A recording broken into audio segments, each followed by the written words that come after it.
This is your mind on Fine Time.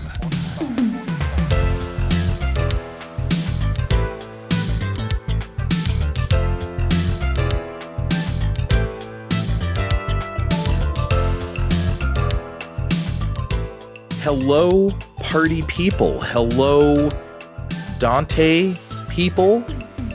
It's your boy Dre. That's all I had. I'm sorry. Hello, Dante people. And I am here with first-time guest on Fine Time. Their name is Matt. Hi, I'm happy to be here. Long-time listener, first-time caller? Question mark? Yes, I love that. That goes right along with our radio indents we play. Yes, thank you. That is the radio vibe around here. Thanks for joining me. I'm happy to be here. Yeah, I forgot how this conversation came up. I think you were replaying maybe the first game or just talking, or we were lamenting about character action games. And yes, I floated I think we're talking about at some point wanting to cover the PlayStation Trilogy. And I was like, well, some of my favorite games. Well, two of the three are. I'll come on and talk about them. And then we both proceeded to not have time for like half a year to do it. But here we are. We made it. We made it happen.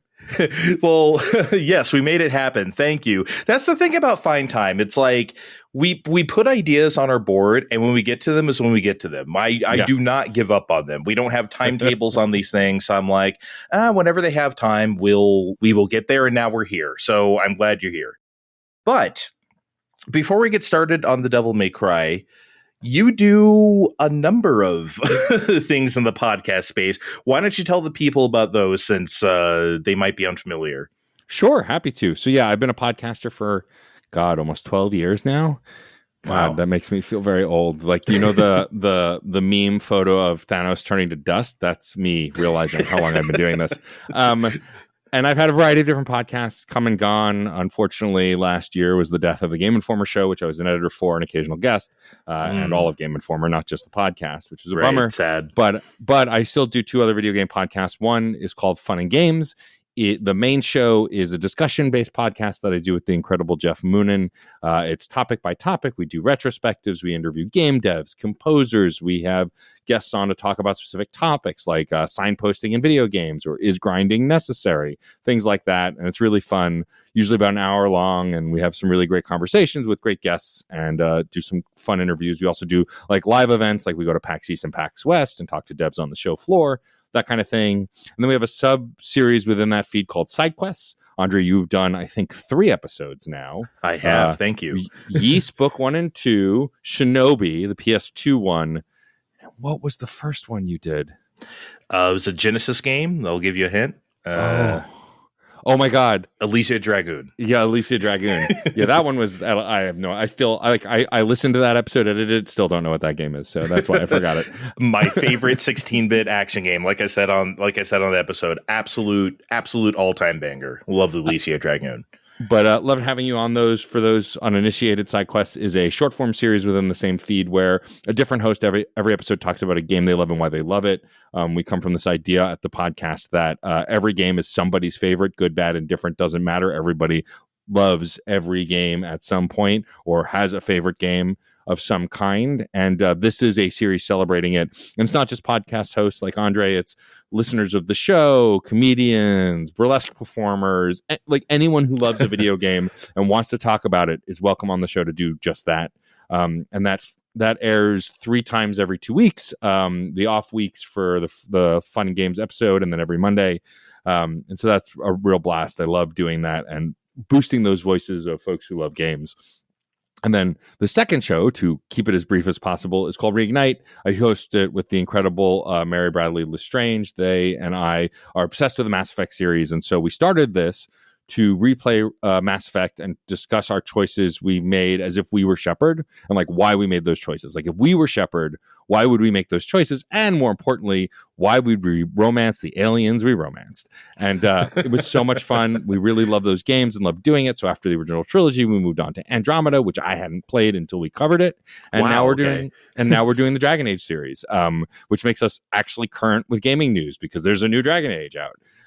Which only took 10 years, but we're currently that's it, just 10. But we are making our way through Dragon Age 2 as of this recording, and excited to cover Veilguard when we get to it. But that's been going on for a while, and I imagine we'll cover Dragon Age games till there's a new Mass Effect, hopefully, or who knows, we'll branch out to other things. But yeah, that's the broad strokes of what I do. I'm also a DJ, and I've been in and around podcasting for, like I said, about 12 years. And so if any of that sounds interesting to you, you should check it out. Yeah, definitely. I'll put all the links to Matt's stuff in the description of this podcast. Of course, everyone can go check that out. I really enjoyed recently on Fun Games, you talked about, I think, like not signposting. We said signposting, but I think like NPCs. You had like, yes. I don't know if it was about like dialogue boxes or something like that, or maybe related stuff to that. That I really like in getting into the nitty gritty of like a singular topic that way. Like, so I enjoyed that one among others. Thank you. I appreciate you listening. Yeah, we did. It was on Party Chat specifically. So like dialogue between characters and text box form in the olden days, as we grew up with. And then like now in games like Mass Effect and Dragon Age, where when you're running around with your partners and they are bickering with each other or making comments or talking to the character, and just how it's evolved over the years. Yeah, we sometimes we get really broad and talk about massive topics, and sometimes we get really granular with the nitty gritty and like pick at a specific thing that is worth investigating. And so it's fun to have that diversity for the show. Yeah, absolutely. I want to get into the minutia. Well, I mean, I can't even talk. I mean, the reason why I'm even having you on, besides you're badass, is that like Steve and Kevin don't give a fuck about Devil May Cry. I could not even imagine them caring for a second. I have nobody to talk about this with. Like ever. If I ever were to just make like a reference to just like the most basic cutscene in a Devil May Cry, they would have no idea what I'm talking about. I bet they've never heard Dante speak a word in their lives. That's their loss, and I am glad to fill that role. I mean, it's hard to fill the shoes of Steve or Kevin, but I will do my best because I am obsessed with Devil May Cry. Besides possibly being a queer awakening when I was younger, I just loved those games, and I feel like I just don't talk about it enough. I feel like they were like my whole personality when they were popular, but like now, because it's been so long since the most recent one, it's like I forget that I love these games because I don't have an outlet to talk about it. Yeah, me too. I really, especially like I said, at the time, they were just some of my favorites. So before we get talking about them proper, I do want to say, this episode assumes you have already played the game, so which means we might or might not talk about story elements that could be considered spoilers for most, but I don't know. We didn't really think anyone would really care about games this old. I usually don't do spoiler alerts for games this old, so I'm just saying it right here, just in case anyone's like, oh man, I haven't played that game from 2001. Well, here's your warning, I guess. I mean, that's fair. It's funny. Games like Final Fantasy VII Remake and Rebirth have ruined spoilers. Like I'm pro not ruining things for people and like keeping mystery, but also they are remaking a very old game that has one of the most known and like canonical video game events ever in it. And yet I still tiptoe around it because I don't want to ruin the recent one. Like it's so dumb. We've just gone in a loop. I know, but it's like, I mean, look, have you played Rebirth? I haven't. I have. I've finished it. Yeah. Okay. So, I mean, obviously, you know what happens in that game. Now, if we talk about the way it goes down there, sure, right? Yeah. But like in general, come on, please, right? Anyway, let's establish the kind of Capcom fans we were, or rather leading up to Devil May Cry. Let me ask you, were you excited for this? Was it just something that you saw on the shelf one day and it's like, oh, there it is? Or were you like a Capcom person? So, I mean, I was a Capcom fan. I, loved the early Street Fighter games. Mega Man was my franchise, so loved all the Mega Man games, all the Mega Man X games that were out until that point. We won't talk about the Mega Man X games on the PlayStation 2. So I was a fan of Capcom, and like I didn't really play. Well, that's not true. I played the first Resident Evil on PlayStation and nearly wet myself and returned it within minutes. Like I just not. Oh my god! Okay. And then the same thing happened with the GameCube version of Resident Evil 1, the remake. I like got 20 minutes into that game and then made my dad take me back to Blockbuster. It's like, nope, not playing this one. Too scary. But I was a fan of Capcom as a company, and when I got my PS2, I got it pretty late, and so but I wanted to pick up and by late I mean I think later that year or whatever, and so I wanted to get one of the launch titles, and I saw this game cover with a cool looking guy in a long red coat with white hair and a gun and a sword, and I was like, oh, well, this looks neat. And so I kind of picked it up just on that. I don't know that, like, I was definitely reading gaming magazines at the time, but I don't know that I was like, I wasn't a capital G gamer, as we like to say, until I got much older. Like, I think I identified as someone who's loved video games, but I still for sure wasn't following trends. That would come a couple years later. By the third installment, I was like, oh, I knew it was coming out and wanted it. But this one, I just kind of like thought it looked cool, and was a big Capcom fan already. So I picked it up along with the Bouncer. That Square classic, the Bouncer. My friend had that. He got it when it came out. He had the PS2 first, so that's where. In fact, that's how I played Devil May Cry in the first place, because he had it right until I got my own. I didn't get my own PS2 until like Christmas 2003. So like most of me playing games was at his, but I did play Devil May Cry when it came out because he had it, and we were both Capcom heads.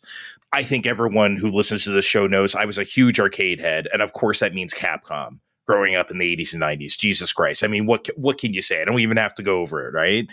So, but their games at home were basically Mega Man and those NES like Disney games, which are great. I love those games. Oh, right? Incredible! Darkwing Ducks, like just one of the best. Disney Afternoon. I spent like an entire week. I think it was like 2020 when I was really, that has to have been the most bored I was like pretty recently, right? So it has to have been that year. I remember I had just gotten the PS5. I was just picking up a bunch of digital games I hadn't gotten yet on PS4. And I was like, oh, Disney Afternoon. I blew through those in like in a week, and I could not put them down. I was like, I forgot how good these were. But anyway, but as far as games at home, it's like you said, Resident Evil really popped it, because I was like, oh, wait, they can do stuff like this? Okay. Wow, I wasn't expecting this. And of course, I didn't know what to do. I ran out of ammo in 2 seconds. The dog scared the shit out of me. The whole bit, right? I had the whole experience. But yeah, when the PS2 came out, I think you probably remember that first year wasn't like, I mean, we got a lot of stuff that seemed like upgrades of stuff that was on PS1, right? Which is great. A Street Fighter EX3 or like like stuff like that, which a Tekken Tag Tournament, excellent stuff, right? I love those games, but I was looking for that next evolutionary step. I was like, oh, what's like the big thing? That felt like Devil May Cry to me. Now more than ever, like when I look back on it, I'm like, oh, it really was that. But yeah, then DMC2 sucked so much I didn't play it until like 3 years after the fact. I was just like, I didn't play 3 rather until like years after the fact, because it put me off of the franchise so much. So I waited on 3. I didn't play that when it came out, but the first 2, Yeah, I remember I got 1 and loved it, and then 2 was announced not long after, because they came out pretty quickly. And I got 2. I think I rented 2, and like, I don't know that I was a strong enough like person who like was a connoisseur of video games to go, this is a bad video game, but I definitely didn't have a good time with it. Like now I recognize how terrible it is. But like, I think at the time I was just like, well, this is different. Where's Dante's quips? Like for me, the thing that killed it for me was not the gameplay, because the gameplay not good, but like what really killed it for me, because I loved the over the top nonsense of it all, was like how Dante was just a different character. Like it was not the same character. And I had the opposite effect when they announced 3 and I saw that it was a prequel and I saw the trailer with him and Virgil. I was like, oh, I'm buying this day one. This may redeem this whole franchise. I went the other way because I was so pissed and upset with 2 that I was like, I need to get this taste out of my mouth. I need the next Devil May Cry. Hopefully this one's better. I remember a friend at the time, he was really into Devil May Cry, even more than me. And he was like, he was swearing up and down by this Devil May Cry 3. And I watched him play a little bit of it. I was like, I'm so sorry. I'll get there when I get there. Right. It wasn't until after 4 reignited me. 4 is my absolute favorite one. Is that weird? No, so I think what's the problem with 4 is, because I got 4 on Xbox 360 as soon as it came out, and was excited to play it, and then you boot it up, and you are not Dante, and you are not Dante for a while. And I, as an edgelord teenager and young adult, was like, "Where's my badass guy? Where's Dante?" And I was just mad half the game that you weren't playing as him. And then when you got to unlock him, he was still a blast to play as. But like when they announced 5, which is my favorite in the series, I that year went back and played the PC version because I didn't have a 360 anymore, and I replayed it and I went, this game is excellent. Why? I was a moron. Which, to be fair, there were a lot of game crimes when I was younger. Like I've still not to this day played Wind Waker because when I was a kid, I was like, oh, this looks like a cartoon. It's dumb. I don't want to play it. Oh no, you were one of those? I was. Oh, and then also I didn't play Metroid Prime for the first time until the remaster on Switch came out, which was excellent. For the same thing, I was like, whoa, my Metroid games are side scrollers. This is dumb. First person shooters are dumb.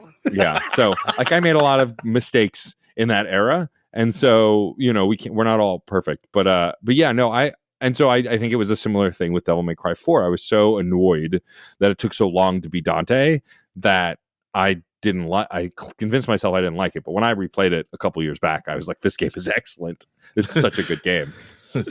Oh yeah, I'm glad it's gotten its due, especially with that special edition. I guess it was like a PS4 or Xbox One thing or whatever. Yeah. I mean, that's how I recently replayed it myself, and I was just like, it just reaffirmed what I already thought. I was like, was it really my favorite? Yeah, it is my favorite. Anything else about the early 2000s? Like, as far as like you've mentioned, other stuff you're like, is there anything else? Like what kind of gamer, capital G gamer, were you in the early 2000s? What else did you play on those systems? Well, so I had the PS2, and that would have been around when the GameCube, I guess, was out as well. So like I loved the Mario games, and like I loved Luigi's Mansion, and I loved like pretty much I was a Nintendo fanboy growing up, and so I had all of that, and like I lived off of my Game Boy Advance, which I think it would have been the Game Boy Advance by then. Like I loved Game Boy Advance RPGs, so Golden Sun, Mario and Luigi, the Final Fantasy remakes or re-releases, although I never got far in those. Like I loved all of that stuff. And so that was kind of like, I was always a handheld gamer first. For the PS2, I had a variety of stuff. Like I dabbled in the early wrestling games of the time, because I loved the story modes and the creative characters. Right. Like I said, I, for better or worse, had the Mega Man X games on us. I think 7 might have been out by then. I don't think 8 was yet. I think that's Capcom had a rough 2003. They had Mega Man X7 and Devil May Cry 2 like within like short order. It was like, oh no. I actually don't think I am not an X7 defender. Do not get me wrong. I just don't think it's as bad as it's not like one of the worst games I ever played. No. It's not good, but people put it on these lists of like, this is like an abomination. I don't think so. There's lots of good things about the game. It just does not come together. Yeah, I would argue that Mega Man X3 is worse, because X1 and 2 are tight. 3 is a mess. And the X4, I think, is the PlayStation 1 is probably the best in the series, if you ask me. I would agree. But yeah, and so I, on the PlayStation 2, I also played, it's funny, I grew up playing Crash, but I never grew up playing any, like, for most people, the PS2 was the mascot platformer system, right? Mm-hmm. It wasn't for me. I've still never played Jak and Daxter. I only played Ratchet and Clank for the first time for the 2016 remake, when they remade it for the movie, or maybe it was 2020, whenever that came out. It was 16. It was 16. It was 2016. Yeah. That was the first time I ever played that. And then what was the other one? It was Sly Cooper. I played the first Sly Cooper for the first time last year. So like I missed all of those, and I'm someone who grew up playing platformer games. So it's just very weird that like that's that gap in my history during that era. But like I played a variety of stuff. I think I still hated first person shooters, mostly because I worked on and off at a GameStop, and like the people I knew who played first person shooters were kind of the worst people. Yep, it was a stereotype for a reason. We can't deny it. And so I didn't really play those, but of course I had the Grand Theft Auto games. Like I remember the first time I played Grand Theft Auto 3, and not even about the things that like were rightfully kind of weird or fucked up and the over to the top violence. It was just the being able to like run around, toss someone out of a car, drive off a cliff, like do a jump. Like it's just the ridiculous stuff you get up to in that game. And like the PS2 was the first time I think I like really went, wow, these graphics are awesome. Now, kind of laughable now when you go back, but like at the time, it like I still remember playing. Although to this day I've still never finished it, but the first time I played Final Fantasy X, I was like, these are real people. They look like real people. And like, yeah, that game blew me away. That was definitely a benchmark for me on PS2. That was like the first PS2 game I saw where I was just like, get the fuck out. Like a game looks like this. A game actually looks like this. This is crazy. It still actually looks good.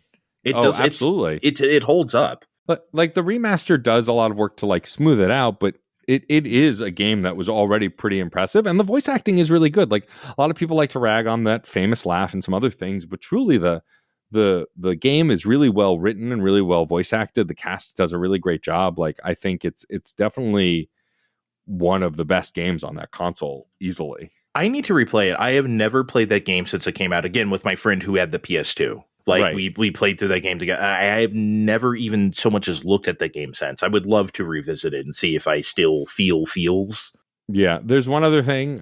This shortly after this era, or during this era, was the rise of the rhythm game. DDR had been around for a while, but it wasn't my speed because I have 2 left feet. But when Guitar Hero 1 came out, a friend of mine gifted me the guitar and the game, and I became obsessed. Guitar Hero 2, 3, Rock Band. I'm someone who can safely say I've spent on all of Rock Band's totality. So 1, 2, 3, the spin-offs, the DLC, I've probably spent $5,000 on like instruments, because I bought DLC for at least 3 years. I bought DLC every week, like every single week. And so plus all the spin-offs, plus multiple instruments. I had 2 guitars, multiple microphones, drum set. Like, I was obsessed with those games because I'm a music nerd. And so it's one of those things that, and then of course, the Kingdom Hearts series too. 1 and 2 I loved. I still love that franchise. I have my complaints about it, but like it was one of those franchises that showed me, wow, JRPGs can be really different, really weird, because I was used to turn-based stuff and it was just not that. Very early in this show's history, we did an episode, me and Ven, frequent guest of the show, Ven, we did an episode where we played Kingdom Hearts 3. Neither of us have ever played a Kingdom Hearts before. Oh, no. We made that our first. We did it on purpose. Obviously, we knew how this would go, right? So it's like, I think it would be funny if we just played Kingdom Hearts 3 and that's it. Yeah. And it was funny. It was really, really, really funny. Look, Kingdom Hearts isn't really our thing to begin with. Like, that's obviously why we had never played them. It's just that just doesn't appeal to us. But it was just like, let's see if we can glean anything that's happening. And we really, really couldn't. We tried, though. We really tried. It was funny. It made for a good show.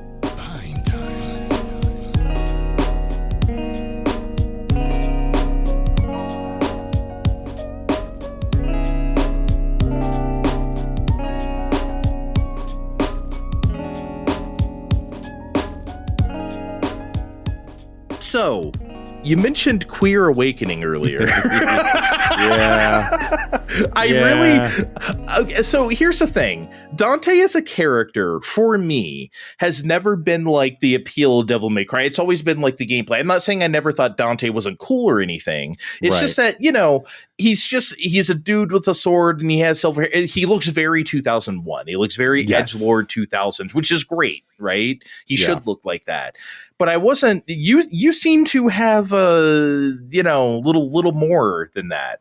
So yeah, I mean, I didn't really come out till much later, but like I definitely like admired and was very infatuated with Dante as a character. Especially like the original version did look cool, and I was a little goth kid, so like the edgelord was relatable. But by the time we got to the third one, where he's got the open jacket and no shirt on, and he's like topless the whole opening cutscene, and the graphics are better in that one. Like there was something to it. I don't know that at the time I would have identified it as like something that helped me realize I was queer. But now looking back, I absolutely think it was. Plus, also on the other side, like being a pansexual, it's like then you've got Trish, and then you've got Lady, and then you've got like there's a lot of attractive characters in that series. So. Yeah, the original, the Devil May Cry original came out when I was like 19. Yeah, I was 19 in 2001. So yeah, Trish. I mean, look, I'm saying that as if, I'm 42. I'm saying that as if I don't look at Trish like that now. I'm just saying as a 19-year-old, yes. Right? Like I was there for that. And again, that was like also an archetype of the early 2000s. Like, her tits enter the room before she does. And just, like that kind of thing. That was just character design back then. And I very much appreciated it. I can say. Yeah. I mean, it's safe to understand now, or safe to say that then I didn't understand her lack of agency, at least in the first game. Like, she's this badass until Dante needs to rescue someone, and then, oh no, she's captured. But like, I feel like the series got better with that stuff. I think that 4 and 5 especially give the femme characters a lot more agency, and the stories are a little more diverse, if not really wacky. But yeah, I think, like, I don't know that I sat there and went, Dante's a cool character, but I definitely I liked the character a lot, and the design was probably part of it. Also, like, I was an anime nerd, so like white hair, it's like at that point, it's like, yeah, it's basically an anime character. Yeah, you're right, because like I mean, I was a very nerd teenager about the anime. I bought like VHSs and stuff like that. Same. Like back in the day. Okay, yeah. So when we got to Dante, I was like, okay, yeah, this makes sense. It's just like a very anime-ass character. But I think for a lot of people who wouldn't be into anime at that point, they're like, whoa, you know what I mean? It's probably something a bit more fresh for them. It's like to see a character like that, I think. Totally, yeah. Did you ever watch the 2007 anime, the Devil May Cry anime from back then? I've never seen that. I did. I don't know that I could tell you a thing about it. I think I mean, I'm pretty sure it follows the story of the first game mostly. Okay. I feel like Lady was in it also, so I don't know. But like, I definitely watched it because I think it was like 7. Like, it wasn't a full season or anything. I think it was just the one season. It was like 12 episodes or something. Yeah. I think it wasn't a full 26 or something. Yeah. But it didn't stick with me. But I feel like when the new Castlevania came out, and like, I heard that eventually that studio, I think that studio is the ones doing the new Devil May Cry anime. I was like, well, that makes sense, because the old Devil May Cry anime basically looks like the new Castlevania anime. And so I was like, I'm sure there's some connections there, if not just stylistically, it was influenced. But like, yeah, I remember the anime being good. I think what made me excited is I think the English voice actor for the games reprised his role in the anime, or maybe it was that the guy who went on to play Dante in 4, because I think it's a different guy, was also the voice of the anime. Something like that. There was some synergy that made it really great. Okay. Yeah, that I always rely on Steve for when we watch an anime or whatever. Or even just an old game or something. I rely on him for the voice actor stuff because he's into that, you know. So I'm really bad at picking out stuff, and because he's always like, "Oh, didn't you write that's Troy Baker again?" And I'm like, I'll never hear it. I'm sorry, I just won't. We talked about it a little bit already, just because we mentioned Devil May Cry 2 briefly already, and we talked about the change in Dante's demeanor. I find it very interesting, kind of going through these games again, back to back to back, is that Dante is just different in every game. He's just a completely different person practically in every game. And in Devil May Cry 2, it's a bad thing, right? Because it's just like very flat and just like barely says a word. That game feels diseased, right? But even just between the original and 3, he's just like two different people, and it's just something. Is that something you noticed at the time? Because like, I certainly did not. I got this Devil May Cry HD Trilogy or whatever it is on PS4 in like 2019, around like when 5 came out, right? So I was just like, okay, I'm going to play through them all again. And that was then that I noticed, because I definitely didn't notice back in the day. No, I mean, I think I noticed that the characters acted very different, but like, at least from 3 to 1, I chalked it up to being a prequel, and he's younger, so if he sounds a little different. 2, I was, like I said, hinted at earlier, I was absolutely annoyed and irritated, because like, I readily recognize that this isn't the same character. Like, what happened between these 2 games? Why is he like this? I mean, as it's come to reveal, like, it was a different team. They thought like the first game didn't sell super well, and so they wanted to try something different, and they assumed it was the characterization, and so they wanted to like pivot away from it. Like, famously, Devil May Cry started as like a Resident Evil game, and then they realized it was going in a different direction, and they wanted to try something different. But like, yeah, I think like, I'm more like, again, I think from 3 to 1, I more marked it as like, well, it's a different actor and his personality is different because he's younger, he's learning. Right. But 2, I was just pissed off, and I was like, this is dumb. Why is he so different? It doesn't make sense. Yeah, I mean, it straight up felt unfinished because, well, I guess it was, right? Basically, so, yeah. it was, yeah. It was. I don't know if this is something we could even encompass in a show like this. It'd probably have to focus on just this to really answer this properly, but I genuinely feel like Devil May Cry does not get the credit for what it did for action games in 3D still to this day. I feel like people are more liable to credit something like Bayonetta. And like, don't get me wrong, Bayonetta is my favorite 3D action game of all time. Okay? Absolutely hands down. At the same time, how Devil May Cry laid the foundation for that, and I guess Hideki Kamiya in general, is something I genuinely think goes under the radar sometimes because this has been so long. It's been almost 25 years getting to be, right? Since the original. Yeah. Maybe that's just time or age or whatnot. But do you feel that way? I feel like, especially because like if people are going to talk about an old one, they're going to talk about 3. They're not going to talk about the original. Yeah, I mean, also, I was confusing my anime. So Johnny Young Bosch, famously from Power Rangers and from Vast Stampede and Trigon, he was the voice of Dante, I believe. Oh, no, maybe he's the voice of, what's his name? The other one. Virgil? No, the one who started in 4. I'm blanking on his name. Oh, Nero. I believe he's the voice of Nero, not Dante, but I think he's voicing Nero in both. And then Nero. He was Nero in 4, and he's Nero in the new game, and he's voicing Nero in the anime. But Ruben Langdon is the voice of Dante in 5 and 4, and he's the voice of Dante in the first game. Okay. Don't think he's the voice of Dante in 3 because, again, he was younger, so they had a different actor play him. Sounds way different, yeah. But Ruben's been Dante, I think, in most of the titles except for, obviously, 2. Okay. Oh, no, I'm wrong. It is. He's uncredited in the game for some reason, but Ruben Langdon is Dante. There's a lot of things uncredited in 2, I guess. Yeah. So, anyway, he's been the voice of Dante all this time, which is great. Okay, cool. That it's still the same guy playing him. But yeah, so it's funny because I felt like there was a line in the sand when Devil May Cry and God of War came out, right? Because they were both action games, different kinds of action games, but action games.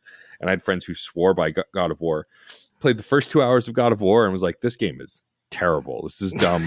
There's no style. I'm not interested. Right. Objectively, it is a very good game, but it was just didn't hit the notes. But then I played Devil May Cry. I was like, this is goth. And like, there's an early scene in the first game where you get stabbed and pinned to the floor by a sword and then you rise up through it. I was like, this is cool. One of the best scenes of all time. One of the best cutscenes ever. Yeah.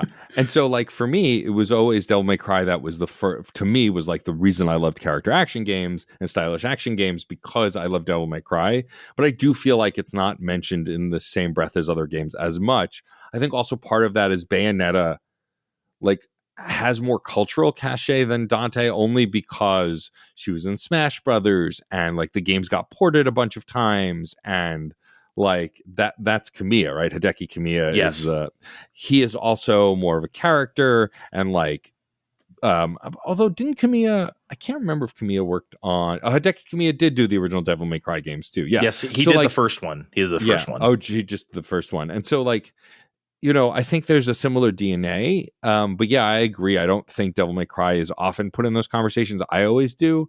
But we absolutely wouldn't have had Bayonetta without a game like Devil May Cry. I think it's the first game to popularize the over-the-top bombastic story with stylish action that has now become pretty common. Even when you get to stuff like Stellar Blade and other things that have these gigantic stories with this over-the-top action. And it'll always be my starting point. Like the first Devil May Cry is the reason I like these kinds of games and have gone on to love so many others. Yeah, I think the first game, in fact, let's talk about it right now. You mentioned it earlier in passing, but I'm sure most people know this, or maybe they don't. Devil May Cry was born from an early attempt at Resident Evil 4. I think it was their first try to make that game. And then it's like, oops, we're making something else. Let's just make that. And you can really see it in the structure and direction of that game. Again, directed by Hideki Kamiya, who directed Resident Evil 2 a few years before that. That was like his first directing job.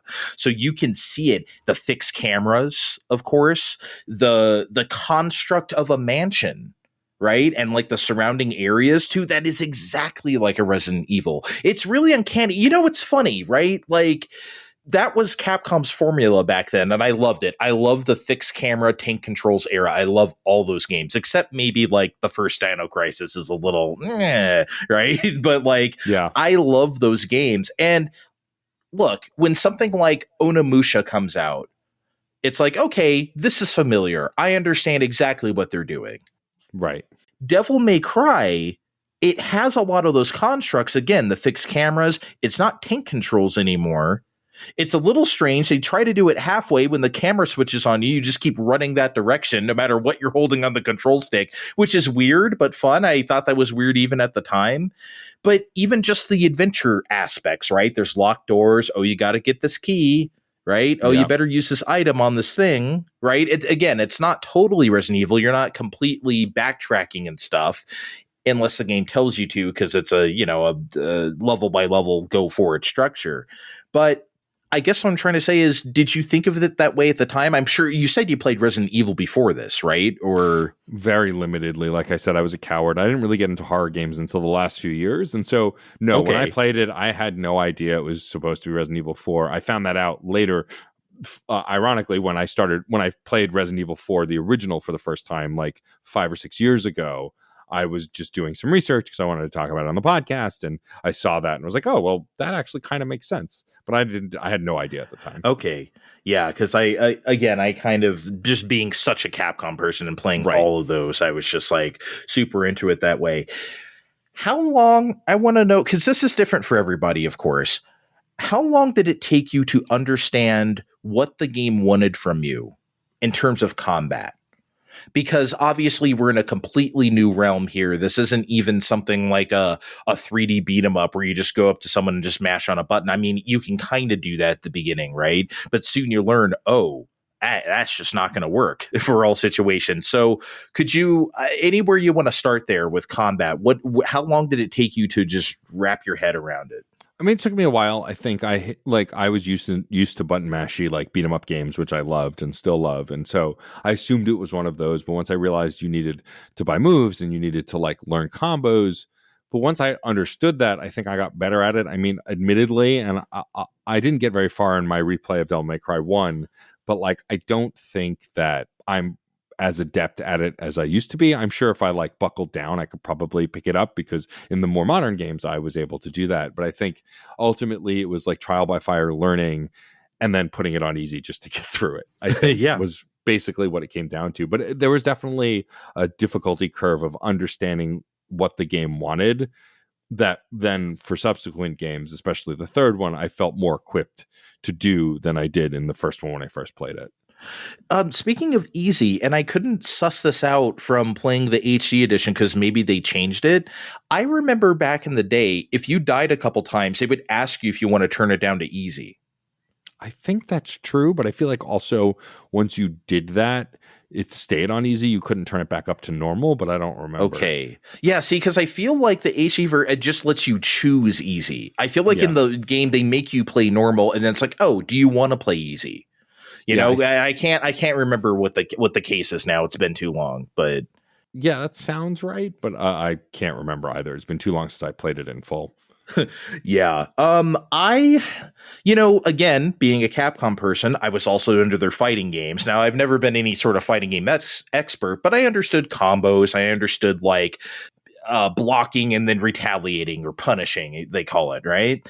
So I felt like Devil May Cry was being like, oh, I have like a really robust set of moves here that I can use at my disposal. Oh, this one pops them up in the air. This one launches them. This one, I can charge them with this. So I kind of understood it, I guess, from fighting games to a degree, although it doesn't play like that. But there's a moment that really clicked with me. And what the game wanted from me is when you fight that scorpion boss for the first time. And I feel like this might be the same for a lot of people. I don't really know. Again, I don't ever get to talk about Devil May Cry with anybody. So maybe you had the same experience. But with that boss, I had bought the stinger move, the classic stinger move. And of course, if the scorpion boss charges up like a fireball and it shoots at you, if you stinger it while it's charging up, it'll explode on itself. Yeah. And it'll damage itself and it'll get stunned and you get hit some more. I think I accidentally did that to him. I would kept dying to this boss. I was getting so fucking pissed off. So I was like, fuck this shit. I just start stinger him, start stabbing at him. I just start like charging him, right? And that happened to him. I stuffed his fireball with a stinger and I went, oh, light bulb went over my head, right? Did you have that moment, or did you have like a similar moment like that? Because I feel like I can't be uncommon on this. No, it was the scorpion boss, because I think the scorpion boss is the first like major boss that you fight. And if you just try and button mash it, you get clobbered and you die. And so after a few tries, it's like, well, there's got to be something else. And like, this was in the era, the early days of GameFAQs and other things. And so like looking up the what it is, or looking in the strategy guide, and it like gives you these tips and tricks. And it's when I started to piece together that, oh, in order to beat certain enemies or certain bosses, you have to try different strategies, try different moves, use the different moves you've unlocked. And so, yeah, I absolutely remember that boss very specifically because of that moment of like, oh, this is the keys to getting through the rest of the game. Yeah, it's not just like, oh, do this move to him and he'll die. This one does the most damage. It's like, you need to do this technique to him. Right. Right. And that was totally different. I really enjoyed at the time that this game was fairly difficult.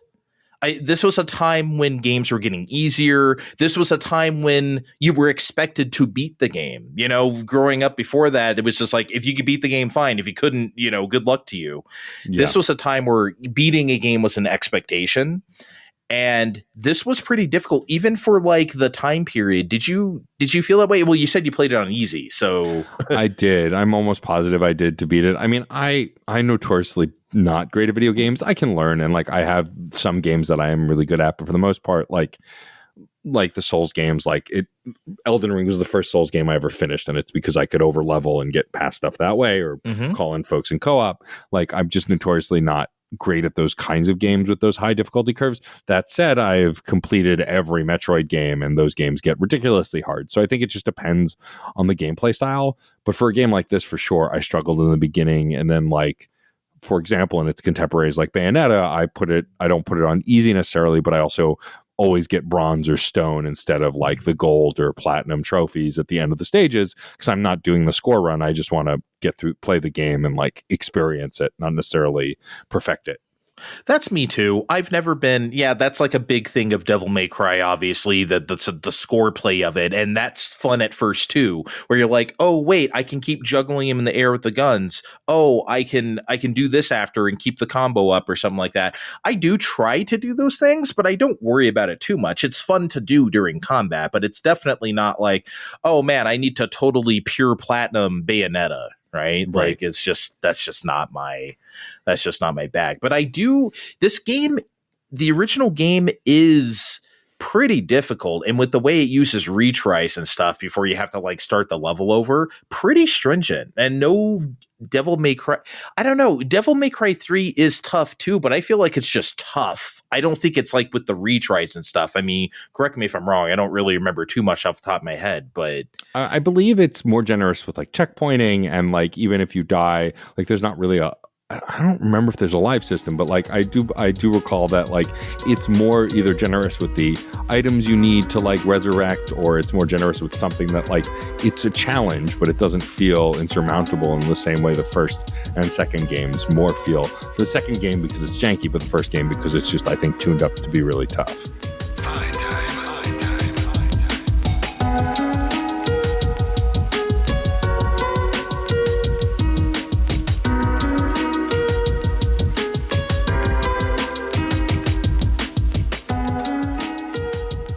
Every cutscene, I guess you could say this about any Devil May Cry, but I feel like every cutscene in the original game is ridiculous. Just absolutely ridiculous.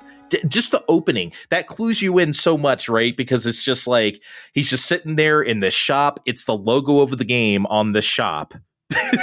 He's just sitting there, boots kicked up on his desk, and Trish walks in there. I forget. Yes. Yeah, and it's just like, I don't know, man. They have like the wildest conversation. Hey, babe, what's going on? I don't even remember what he says. It doesn't even matter. But it's just like, man, what is this game? But the fact that it starts that way, it's like, okay, Capcom, I gotcha. we're in for some shit. You mentioned this cutscene earlier where Dante pulls himself through the sword. He gets impaled onto the ground by this, I guess, sentient sword, pulls himself through it up, and just like he takes the sword in his hand, he puts it up to the ceiling. I got it. And some lightning crashes through the conveniently placed stained glass ceiling right above him. Just so happens to be there. Every time I swear, every time I see this, I appreciate it more. I legit think it's like one of my favorite scenes in a game. It's so stupid and over the top and edgelord and everything like 2001 is. It's something to behold. Yeah, it's funny. I think that a lot of people give Bayonetta the credit for like the ridiculous, nonsensical stories, which I love and are great. But I think that Devil May Cry did it first. And like the first game, I think, is ridiculous on like a smaller edgelord scale. The second game has no story, basically. And then the third game is where it like kicks into this wild narrative that like 4 and 5 follow suit on. Like 3 is just like it you know, between the story of the brothers and how that game starts, you know, where he's eating pizza and like, and we'll get to that in more detail, but I just think that's kind of this franchise's bread and butter, with the exception of 2, which was a completely different team with a completely different goal. And yeah, I love those moments. I think that the over the topness, the trash talking against the demon bosses that talk back to you, and like the arguments and conversations you have with them, which also becomes a franchise staple, is like demons yelling at Dante and telling him that he sucks, and him talking trash and being confident, that kind of thing. I love it. It's really good. And again, up to that point, it's very easy to forget there just wasn't any other games doing stuff like this. It was so unique at the time. And as we get further away from it, as more things are inspired by it, especially like you said, Bayonetta, we're used to her talking shit to bosses or saying witty things or whatever. And obviously Kamiya just carried that right over from his, you know, basically creating the Devil May Cry franchise. I think, okay, so part of the reason why I should say the first game of the PS2 trilogy is my favorite. I just think it has an unbeatable atmosphere, and like the spooky castle shit is the best way I can say it. I just really think that stuff is great. You're just going around this one fairly singular location. Sometimes you go outside to do a couple other things, and then it's like, oh, here's this crumbling castle bit. You got to jump across this and this and that with these cool camera angles and shit. I love that stuff. But the interior of that place is just like, again, maybe because I was such a Resident Evil person, it just spoke to me or something. But I really do think that's why, like, out of anything, because Capcom is pretty remake happy, and I'm glad they are.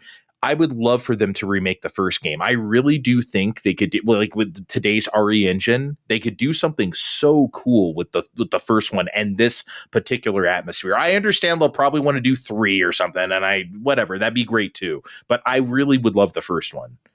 Yeah, I mean, I think the aesthetic is really strong here because it's familiar to Resident Evil fans, but also kind of tropey in that way, like spooky castle, a story about demons, and that you're a half demon, and your dad was like the demon general, but then split off because he fell in love with a human, and it's so over the top. And then I think also something that speaks to the aesthetics is the music is really kind of.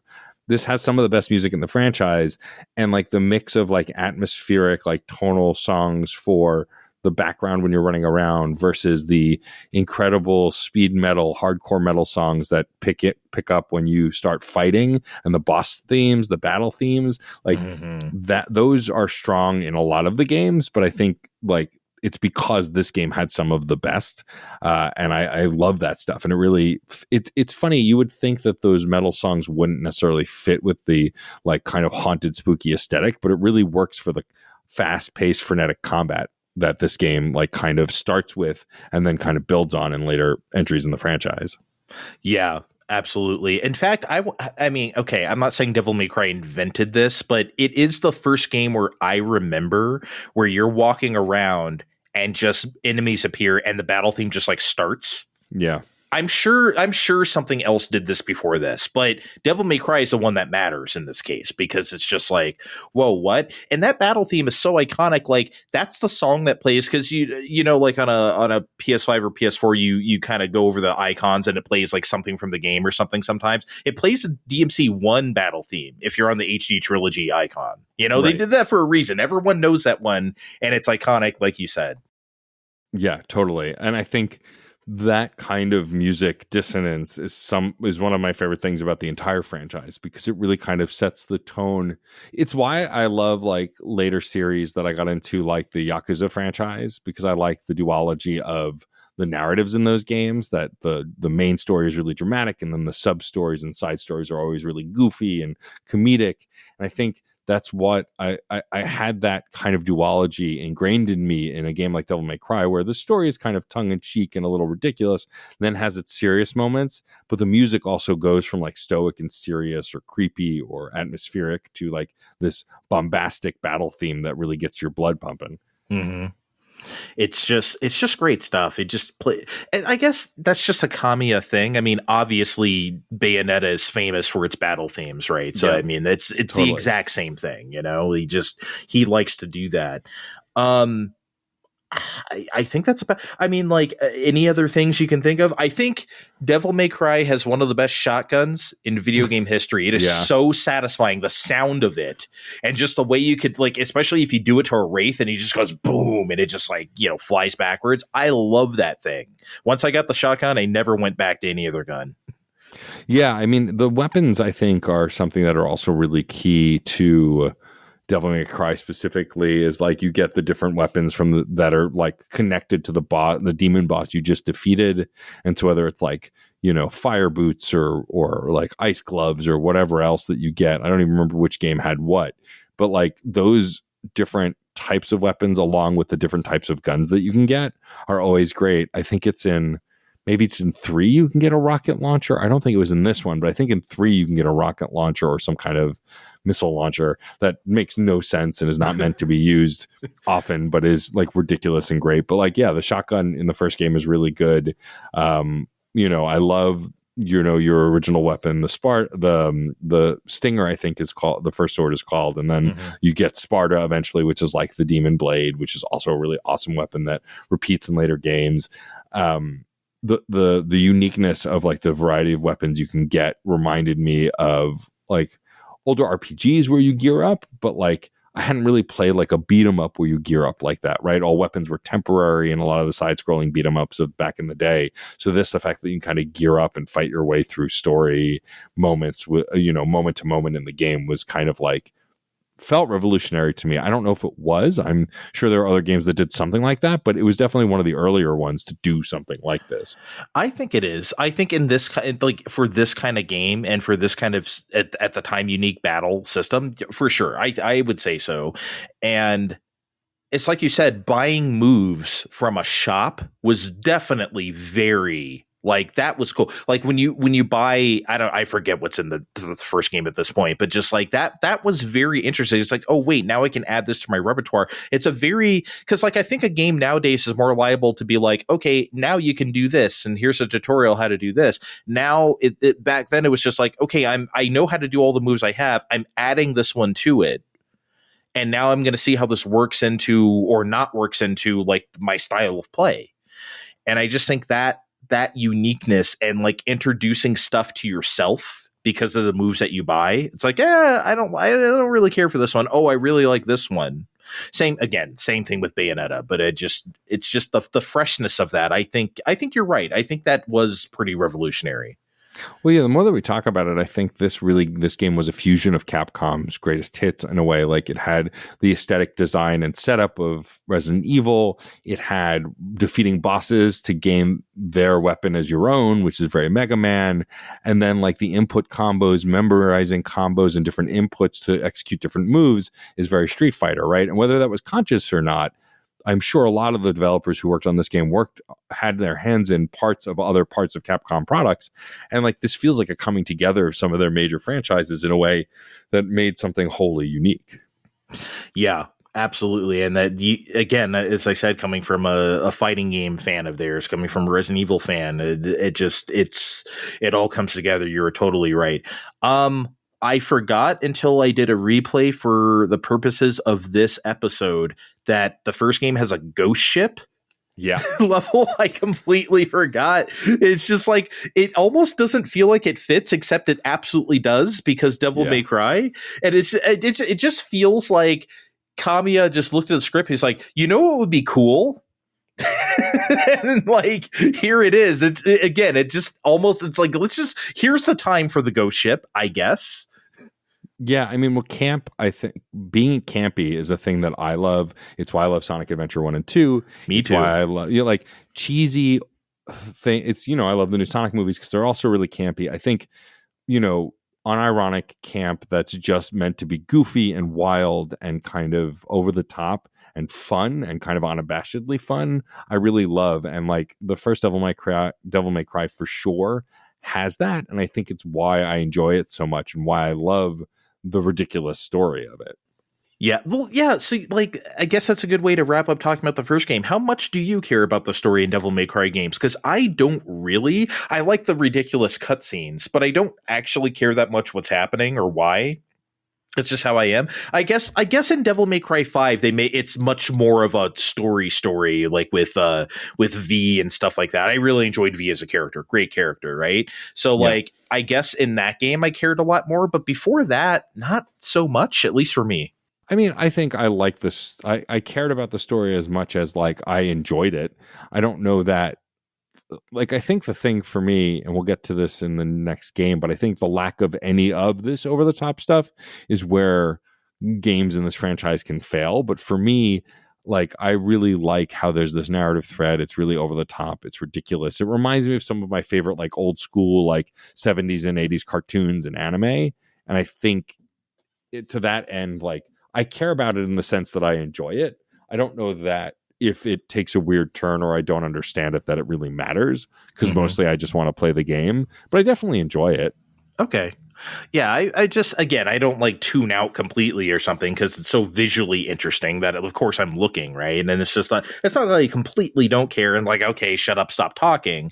It's just that it's fine, but I know there's people who get like really into the stories. I just don't happen to be one of them. It's just not necessarily what I'm there for. I'm there for the spectacle. It's like you said about Sonic Adventure 2. I love spectacle. Those are spectacle games, like my favorite ones, right? So, and I guess I could consider Devil May Cry up there spectacle. Maybe just the early 2000s had spectacle on lock, I guess. Man. I guess so, yeah. You're now live on Phone Time.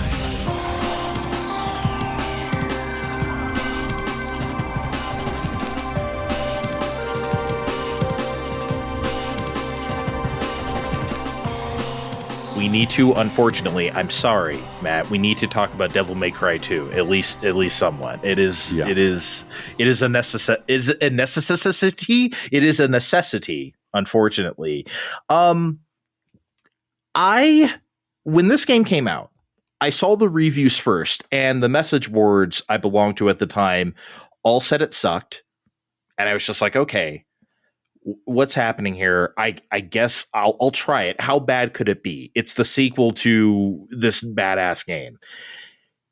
And when you first play it, it actually doesn't seem that bad. It takes a little bit. That's why it's very interesting to talk about, in my opinion, because it's like, on the surface, if someone were to just look at this, it's like, oh, this just seems like the first game, right? How bad could it really be? It's not like that at all. When you get it in the hands, it's like, oh no, and the problems are readily apparent. So tell me, I think you said you didn't play this like right when it came out, right? No, I either didn't know it was coming out or just didn't know when it was coming out. But I do remember renting it from Blockbuster and being wholly disappointed with it. But I think the difference, like, I have more context for how bad it is now, because at the time I just thought, and you've said this before too, it's a serviceable game. Like, it's not for a lot of people, I don't think it's going to be the worst game they've ever played. I think that the reason it stunk and why I think, at least for me, I disliked it so much is because it was devoid of all the things that I loved about the first game and dumbed down the things that it did carry over. And so it felt like it was made by someone who never played the first Devil May Cry. And it is a brand new team working on this and a different director.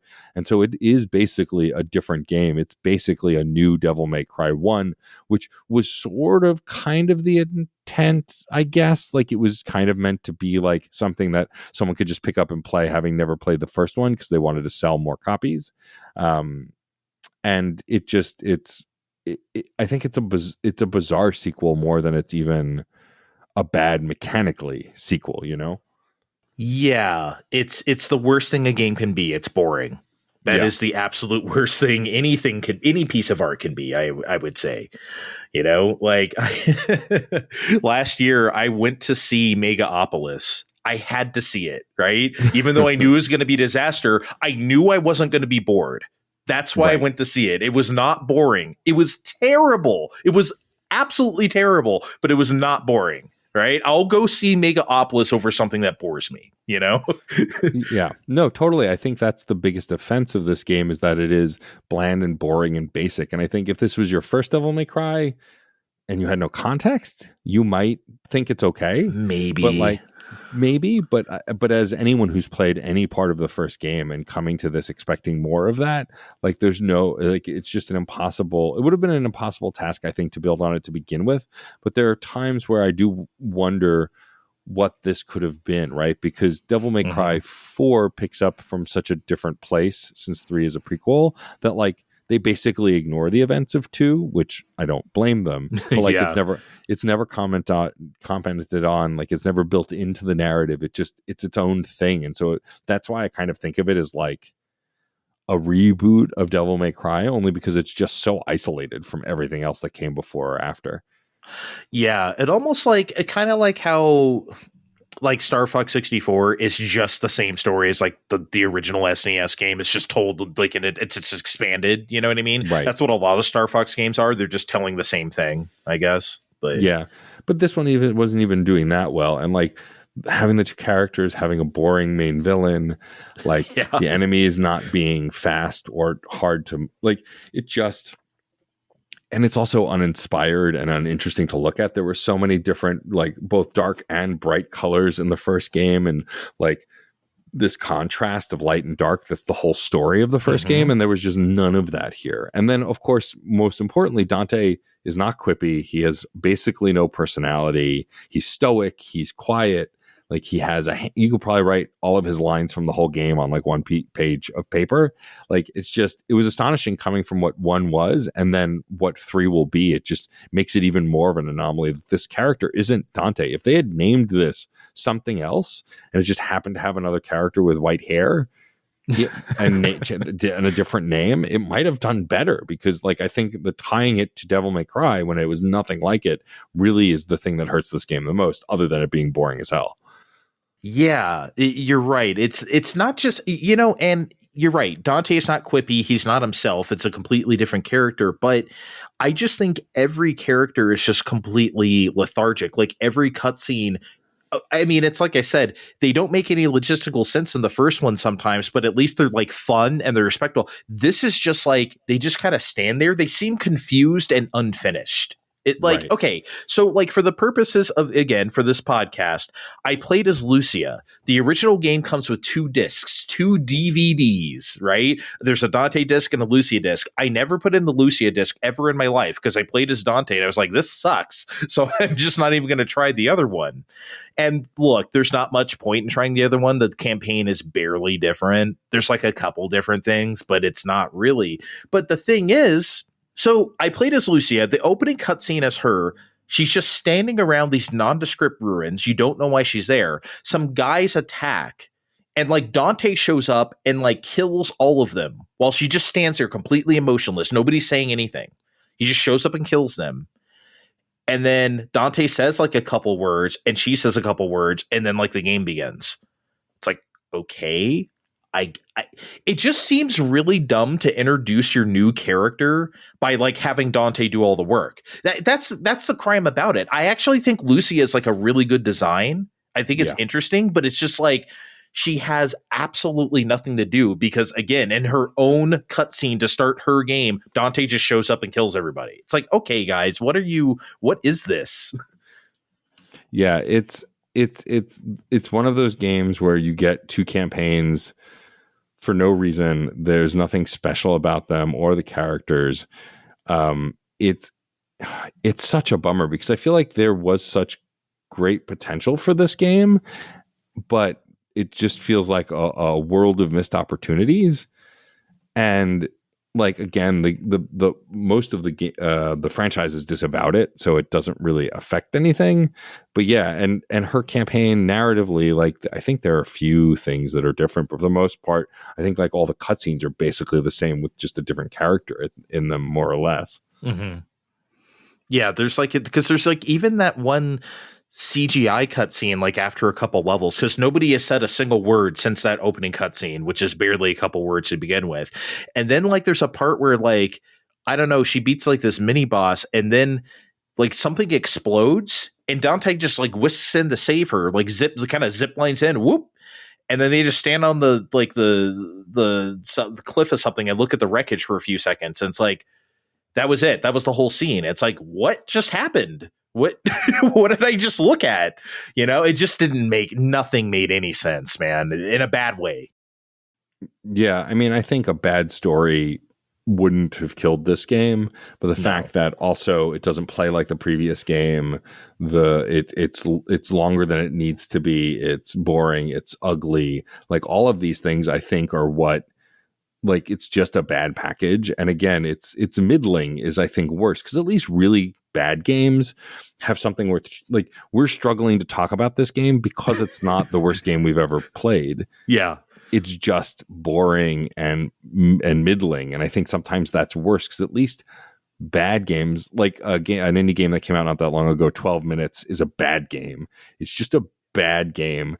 But I did for a time, until I was tired of talking about it, did enjoy talking about it because of why it was bad and what made it bad. A game like this, it just is so ho-hum average garbage that there's less to say. It's just we were at a loss of what to talk about. Yeah, there's just not a whole lot to say here. That's the tough part about it. But you did mention a few things that are bad about it, and that's kind of the thing that we do on Fine Time, because it's like we talk about a lot of bad games, but we love to dig into like, okay, what really is bad here? And I tried my best to come up with a few things. You mentioned a few of them already, but I think the number one thing, at least for me, is that the enemies are very lethargic and basically non-threatening. Like, all the combo stuff you do in the first game matters because that game is difficult, and that's why it's important that game is hard, at least somewhat challenging to the player, because you need to use those moves to get out of the situation that you're in. In Devil May Cry 2, you can literally just stand there and just shoot them. Yep. Or if you're Lucio, I play too much Overwatch in my life. Lucia, you can just throw the knives at them, which is basically the equivalent of her gun, if you will. Yeah. And just, they barely approach you. They have so much hit stun and knockback when you shoot them. I swear to God, you could just stand in one place and shoot and beat the game. It's wild. Coming off the first game, which is so revolutionary with its combat and the way it challenged you to do stuff, this is just a complete, again, it's like you said, a new team having no idea what they're doing. Yeah. And like, I have to imagine there was some advising, but maybe not. I mean, famously, like, Hideki Kamiya was never asked. They never approached him about making the sequel, even though the first game sold relatively well. An addendum to what I said earlier, because I wasn't sure how well it sold or if it sold well, but it did. But they still approached a different team and just had them make this game. And like, it's why he's advised on, I think, other games in the series, but he's never, I don't think he's directed another Devil May Cry game since, because of getting kind of screwed over on that first one. Yeah, see, that's the thing. That's always the interesting thing about Devil May Cry 2. There was an original director that got replaced during the project, and he was replaced by Hideaki Itsuno, a name everybody knows, right? As now the Devil May Cry guy after Kamiya laid the foundation. So Itsuno's name is listed as director in Devil May Cry 2, but we know it's not his fault, right? Yeah. So it's so actually the Devil May Cry 2 Wikipedia has a lot of great information that has since come out about the game's development. And I want to read a couple pieces here because it's really, well, one, we don't really have much to say about this game. Two, I just think it's very interesting because a lot of the stuff I read for the first time, and I don't know how much you know about it, but, well, maybe the audience doesn't either. So I'll read a couple things and we can talk about it. So I'll start here because I did not know this. And I quote from Wiki. Devil May Cry 2 was originally set in New York City and starred a man in a green jacket instead of Dante, but that was changed due to a number of factors, including the September 11th attacks. And Ikono, I guess one of the people who worked on the game, I cannot find his full name here because it doesn't say. Anyway, Ikono found the team's approach wrongheaded. And I quote from him, looking back at the game's fundamentals, like the visual and overall designs, we didn't take the parts of DMC1 that the players really loved into account well enough, so the second game felt very artificial. I think our attitude was a little too much, we're going to make it how we want to. There wasn't enough recognition that 2 was only happening because of the success of 1. End quote. That's basically what you just said. And that's very evident. I'm glad he said that because it's like, yeah, that's exactly it. This is made by a team who is having absolutely no regard for the game that came before it. Yep. Yeah, they wanted to make their own game. And like, again, I think there's a world where if this wasn't a Devil May Cry game, it could have found some audience or success. But the fact that it's connected to a franchise only in name, basically, like a lot of people like to give DMC shit, and having revisited it a handful of years ago, I think it's you mean the 2013 game, right? Yes. Okay. I think it unfairly gets a lot of crap because it's so different.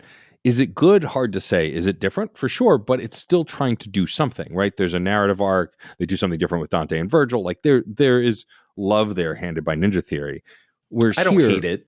Yeah, it's fine. But this is, I think, the bigger offender and doesn't get as much hate as it should over DMC because it's as if they were given the notes and purposely disregarded them. Like they went the opposite direction in so many ways. It's almost as if it were intentional, whether it were or not.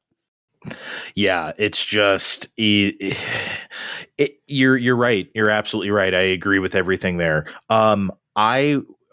Here's another money quote for me. I guess there was 6 months to go before the game was supposed to come out.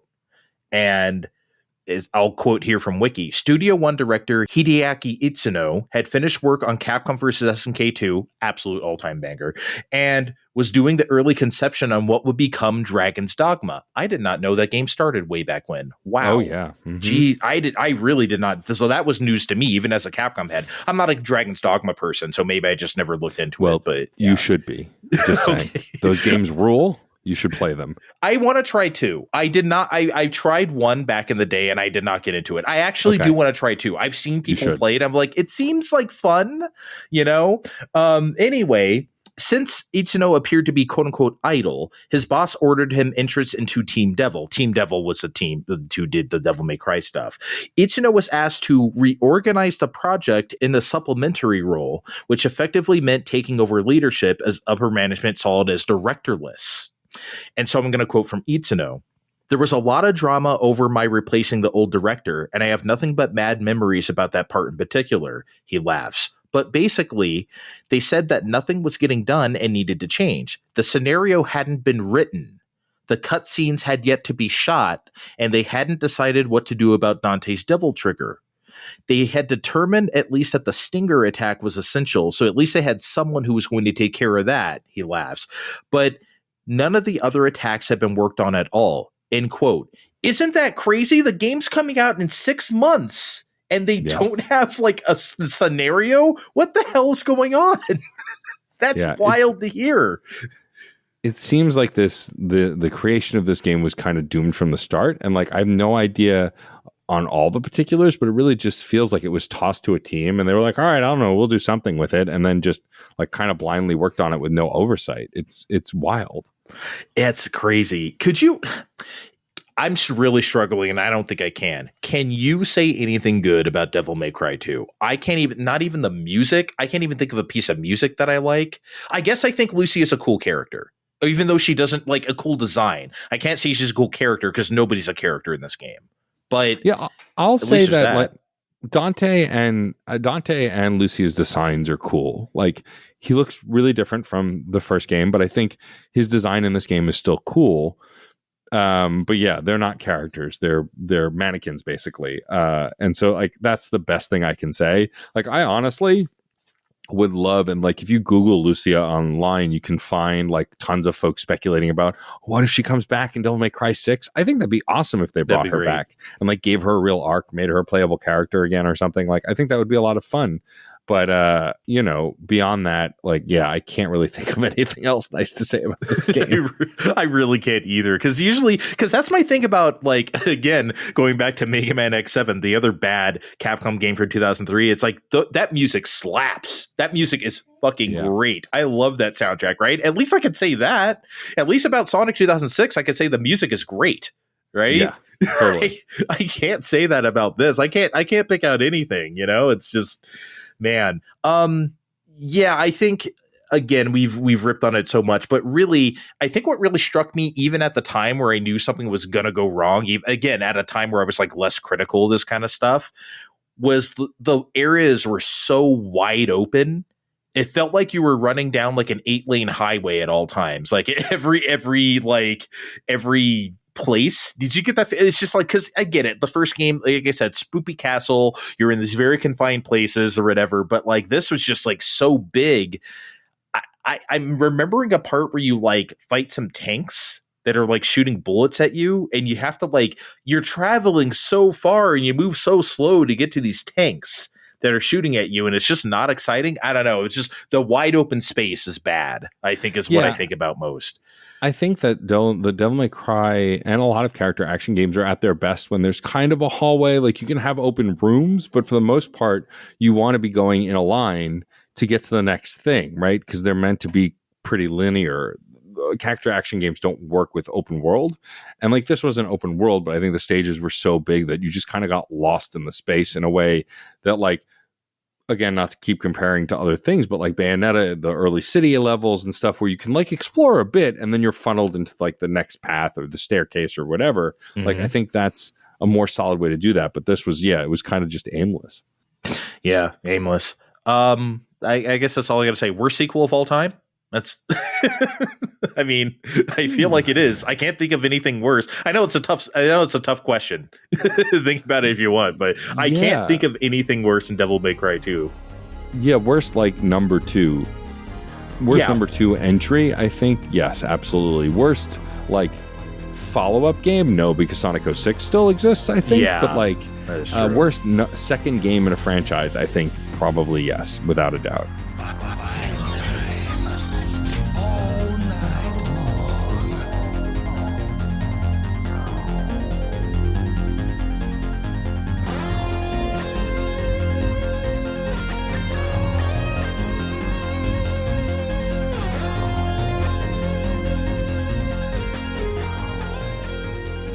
Devil May Cry 3, as we mentioned before, Hideaki Itsuno, after this point, after doing Devil May Cry 2, he became basically the Devil May Cry guy after that because, you know, fighting games weren't really happening at Capcom anymore. Like you said, he did Capcom versus SNK 2 and a lot of like other 90s and early 2000s shit, but that was that era was kind of over for Capcom because arcades weren't really a thing anymore, or starting to not become a thing.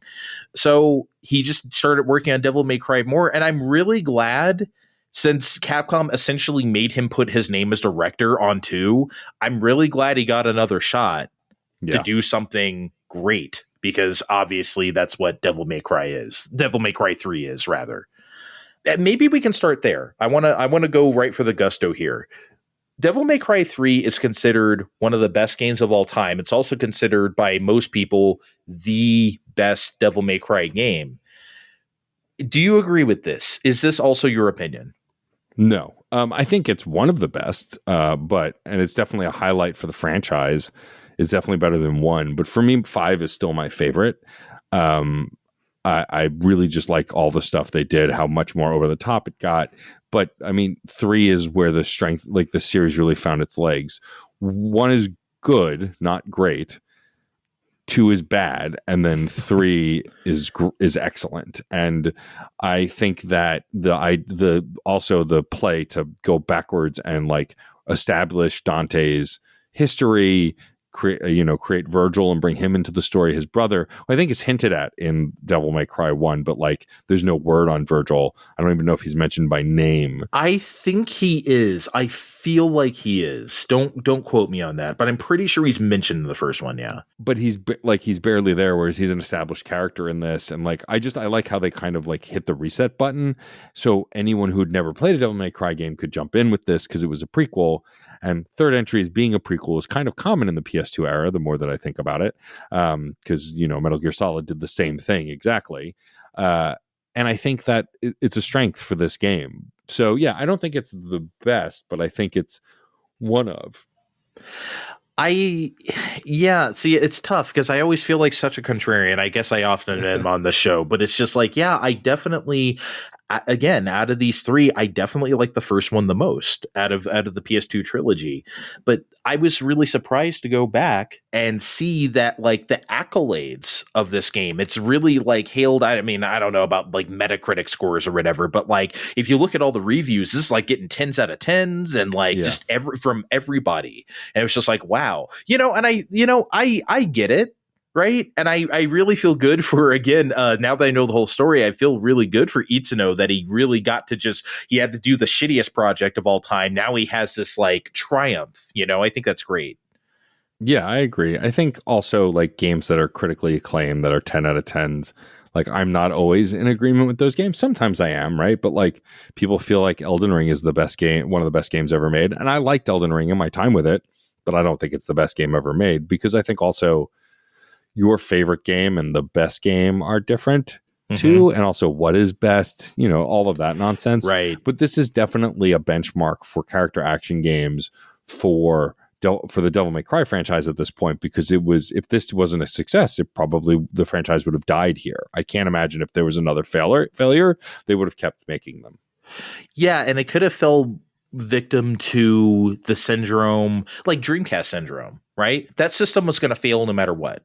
Sega had already pissed everybody off, right? 32X, Saturn, or whatever, all the false starts over the last years. Everybody was done with Sega. Nobody was going to trust them. Dreamcast is incredible, has an incredible library, had bangers up and down every single month, stuff coming out. It didn't matter.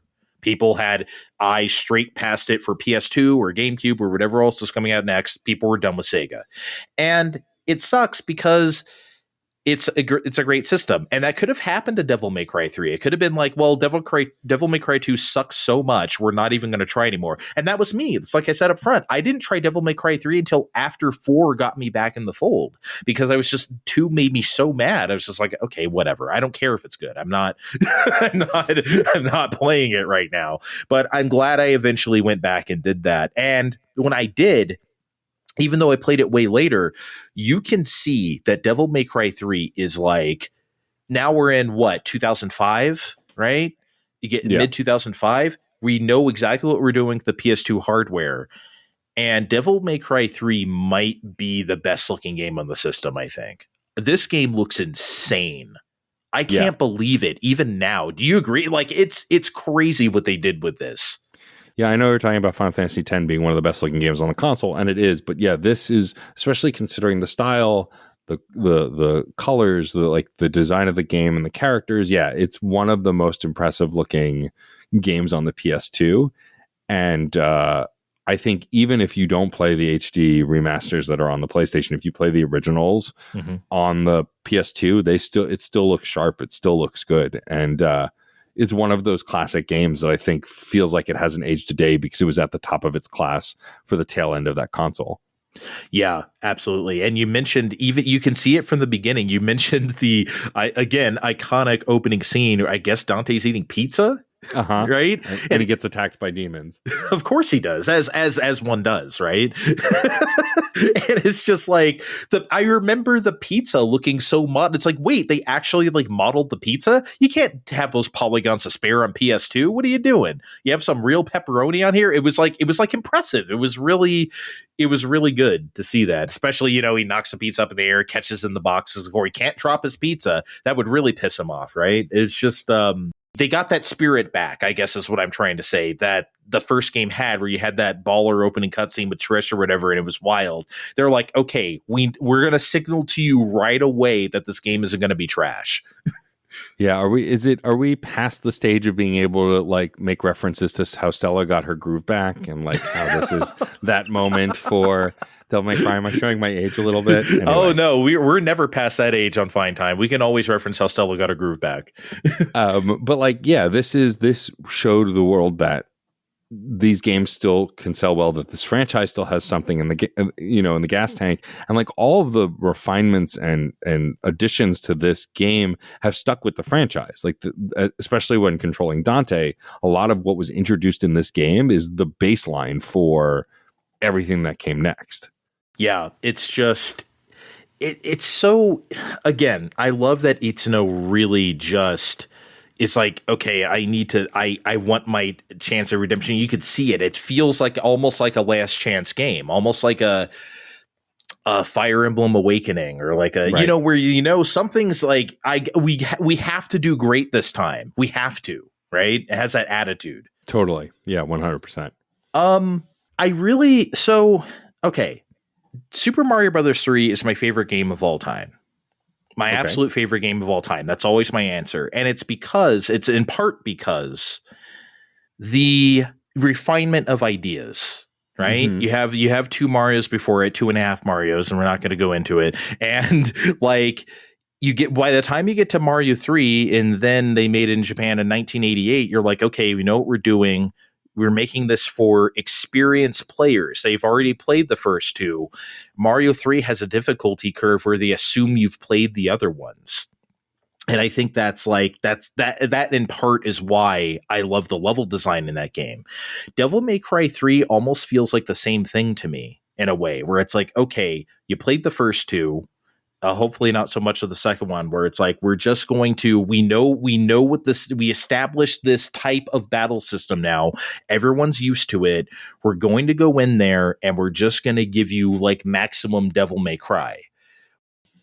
Yeah, I mean, I think you're right. It's funny you bring up Mario 3 because Sonic 3 and Knuckles is one of my favorite Sonic games of all time, and one of my favorite games of all time for the same reason, right? They took the formula that worked at Sonic 1 and 2, refined it within an inch of itself, added 2 other playable characters who also had different traversal options, and made one of the best 2D platformers in history.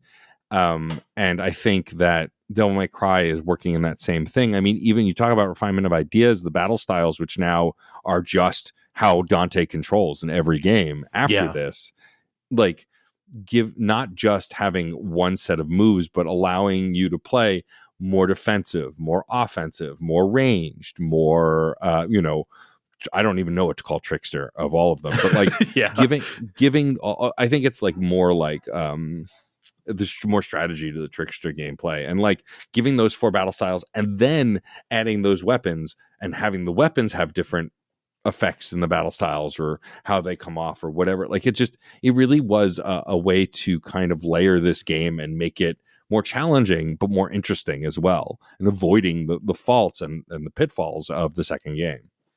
Absolutely. That's the thing, actually. When you put it that way, it's true, because it's like, they went back to the first game. Okay, what worked? They also learned what went wrong with the second game. You have to learn what goes wrong too, what not to do.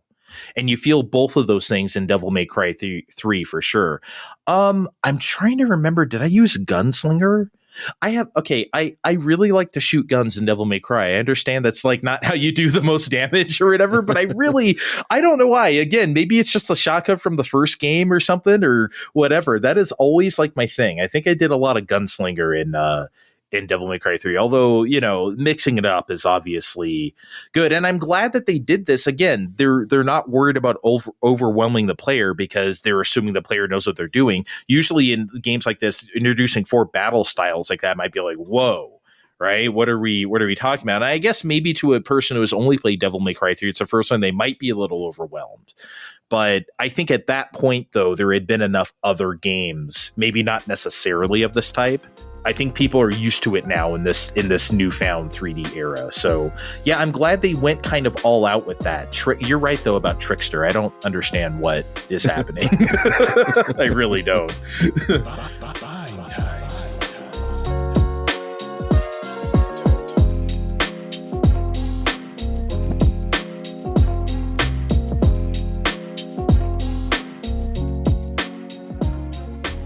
So, I guess I should mention this. Devil May Cry 3 came out in 2 forms.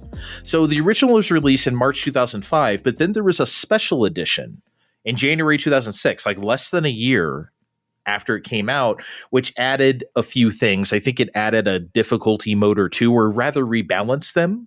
Mm-hmm. There was like what is it called? A gold mode or something, where it's like you have unlimited retries or something. I think that's what happens. Yeah. And then you can play as Virgil. Yep. Can you? Okay, I don't know. This might be my contrarian part of the podcast. I do not understand the appeal of Virgil at all. I never have. I don't hate him. I don't think he's a piece of shit or like this character's annoying. I just don't. I get like people have such a hard on for Virgil, proverbially for Virgil, and I just. Are you a Virgil person? I don't know. I don't get it. I mean, I think he's a good villain. I still prefer Dante. I think Dante is too close to the heart for me of a character that I really liked. But I think Virgil is an interesting villain. I think that he, and how he's gone on to affect the games. That's how I'll say that. So I don't spoil anything in 4 or 5. Right. I think that like he is definitely an interesting villain. I think it's because he's stylish. He's, soft spoken. He's got this confidence and this gravitas that like a good villain has. Like I think of Albert Wesker also, right? Like that slick back hair, that stature, that confidence. I think that's why folks like Virgil. Playing as him was a lot of fun. So I had the special edition of this game. I didn't get it as soon as it came out. I got it after the Greatest Hits special edition came out. And so I had the one that was a little easier and had Virgil. And I loved it. I played the game through as Dante. I played it through as Virgil. I score chased. Like back when I had too much free time and not enough games to play. I definitely did all that stuff in these kinds of games. But I liked playing as Virgil. My preference was still Dante, I think. Okay. Yeah, I played a little bit as Virgil, and I just, I guess I should say, I'm not really the type of person to play as like the other character in something, whether it's like, okay, you know how like most Castlevania games, especially from the 2000s, like now you can play as Julius or something. It's like, I don't want to do that. Right. And I love Julius Belmont. He's like my favorite Castlevania character, but Dawn of Sorrow was not made for him. Okay. I'm sorry. Yeah. Like I don't really want to do this, or Arya Sorrow, I guess also. But yeah, that's not really my thing. So like the Virgil playthrough was never going to be something I was going to be into, whether I like the character or not. But wait, in the first game, can't you do a Trish playthrough? Am I crazy? Yes. Yeah, okay. You can unlock Trish as a playable character in the first game. Yeah. Okay. I don't think that there's a story thing. I think you can just play through the stages as Trish, and maybe the story still happens as normal. But yeah, you can play through the first game as Trish. Yep. That's gonna be weird.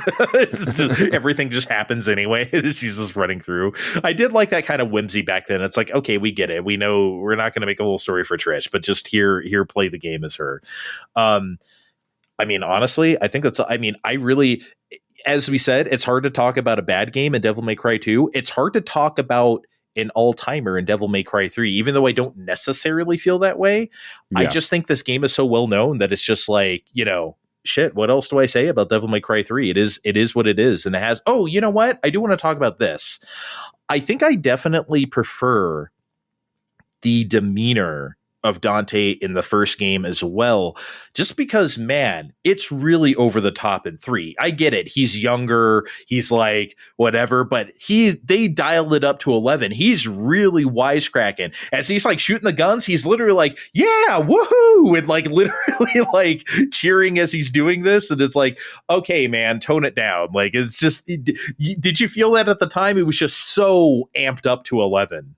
I think it catered to me and my fandom, so I really enjoyed it. I think it's funny. I think he's really stoic in the first game with some snark, and then in the third game, he's really snarky with not much stoicism. And I think 4 and 5, though we're not here to talk about those games, kind of balances that and kind of pulls those together. I mean, he showboats a ton in the fifth game, but like, yeah, I think this was kind of a reset. So then when they mix it with the more mature version, they could find a balance of like him just being a quirky character.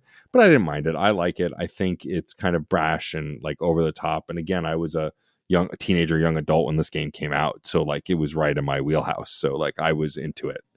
Right. I wasn't not into it. I shouldn't say I didn't like it or anything. It was just like kind of like, all right, it's definitely this is jarring. a lot. Yeah. Exactly. Yeah.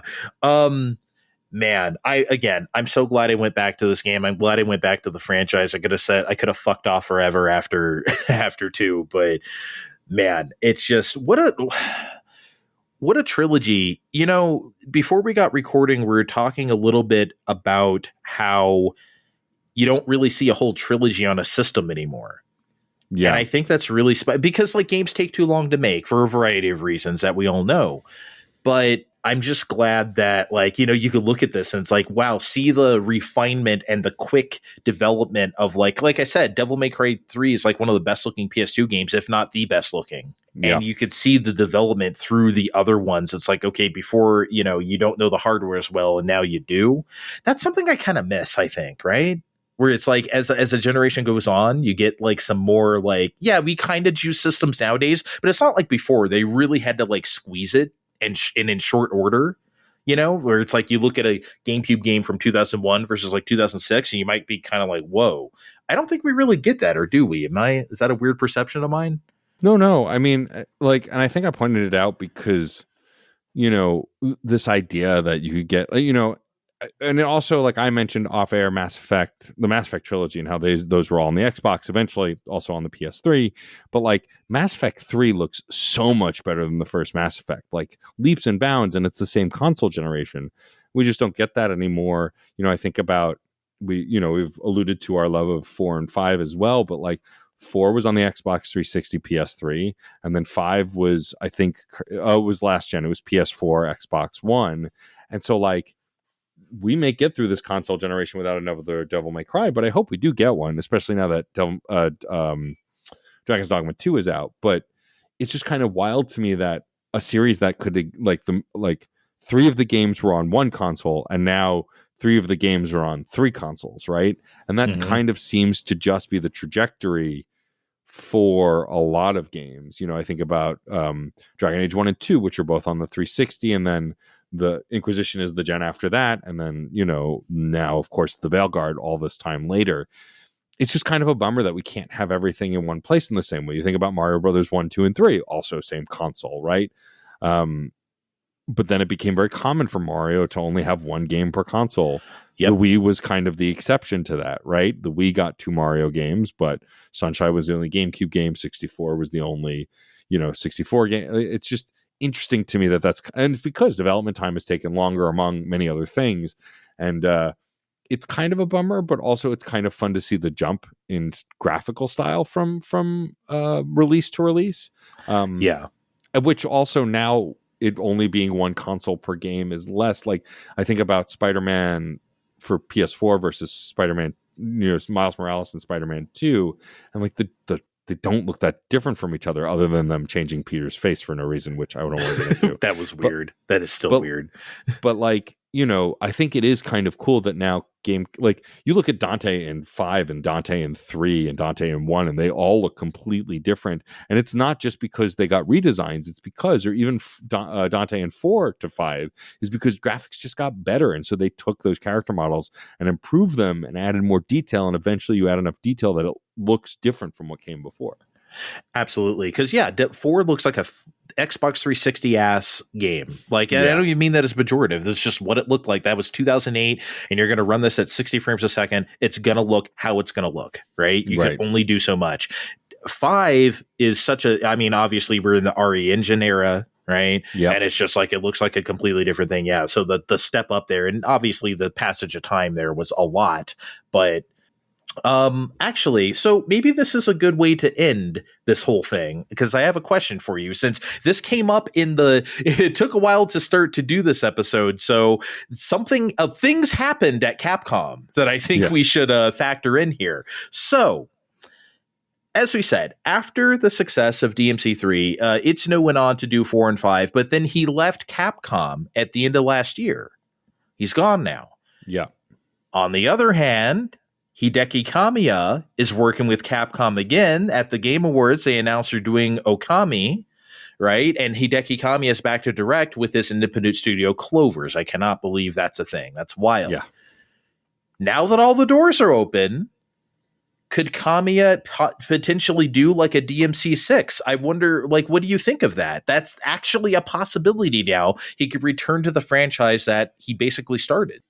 I mean, that would be cool, but my concern would be he's so far removed from the I mean, he's advised on stuff, and of course, because he created a lot of these characters, but I think it has potential to be really interesting, but it also has potential to drift more towards his other action games that he did with Platinum and with Clovers and Clover, rather. Right.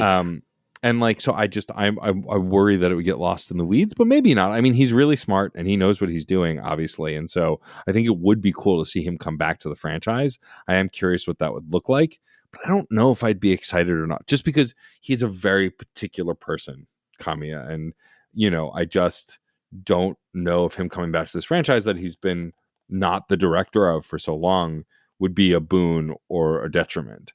I'd like to believe it would be a boon, but I'm not sure. I'm curious to see if that could happen, because I don't know who you asked to helm Devil May Cry 6 at this point. I mean, there are other people who make character action games. I mean, I would ask John Johannes, who led Hi-Fi Rush, because he made an incredible character action game. Okay, I've yet to play that, by the way. I would love to. But it definitely Kamiya and Itsuno are like the people who make these games. There are others that have come out, but they are like the kings of that castle. So I am curious to see if neither of them who did, and that doesn't mean that a relative unknown or unknown to us at least couldn't come in and direct the hell out of a Devil May Cry 6. It's hard to say. Yeah.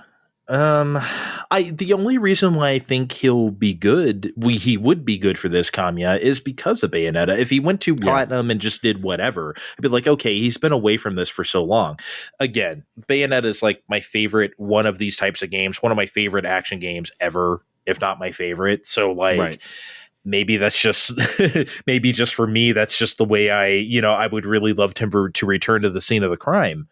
But I just love that the possibility is there. I love that we can even talk about this. Right? Agreed. I think that's really cool that they're working together again, and that we could see other revivals of other Capcom franchises. Look, I never thought we would get another Okami game. I only played the first one for the first time when it went to the Switch. But knowing that the door is open for Okami is I'm going to be shouting from the rooftops for a new Beautiful Joe. We deserve Beautiful Joe 3. And it's this era of games. That's another one I mentioned, although I think I played that one on the GameCube, which is why I didn't mention it when we were talking about PS2. But this era of games was great. And so the fact that we have a Devil May Cry 5, that we're going to get a new Okami and a new Onimusha and, whatever else, all of these games that are coming back, doesn't always work out when these franchises are rebooted. But I'm excited because I liked PS2 games. And it's nice to return to that a little bit and see that stuff. The fact that Tokyo Extreme Racer is on the verge of coming back has me so excited. That is a PS2s era fucking. I mean, look, I played them on Dreamcast before that, so I guess that kind of counts as the same generation, sort of, wherever Dreamcast sits in the whole thing. But that to me just screams PS2, especially the way they look. We're back, baby. We are back. My early 20s are back, I tell you. Well, shit. Thank you for joining me and talking about Devil May Cry. Finally, we did it. We came, we saw, we conquered. Thank you for having me. I'm a big time fan of Fine Time. I really love the show. Thank you. It's been a blast to listen to, and I'm excited to have been on it.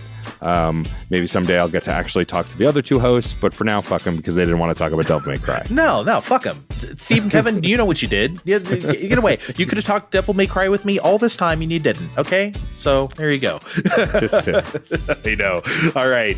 Thanks for joining me. Thank you, audience, for joining us. Check the description of this podcast to find Matt's links on either social media or to their podcasts. And we'll see you next time. Bye. We'll see you next time on Fine Time.